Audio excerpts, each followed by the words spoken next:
শুক্রবার মানে হচ্ছে খাওয়া দাওয়া, শুক্রবার মানে হচ্ছে ভালো খাবার দাবার।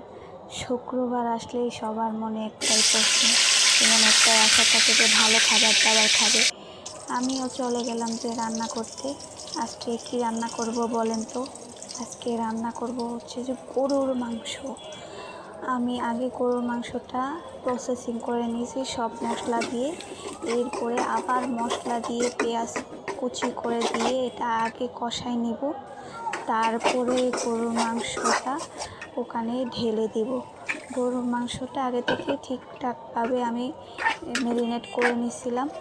তারপরে হচ্ছে যে এখন আমি আবার এটা ঢেলে দেব এখানে, তারপরে একটু কষিয়ে নেব ভালোভাবে। কষানোর পরে তারপরে এখানে গরম পানি অ্যাড করতে হবে। এখানে কিন্তু ঠান্ডা পানি অ্যাড করা যাবে না, একদম গরম টাটকা টাটকা পানি আমি দিয়ে দেব।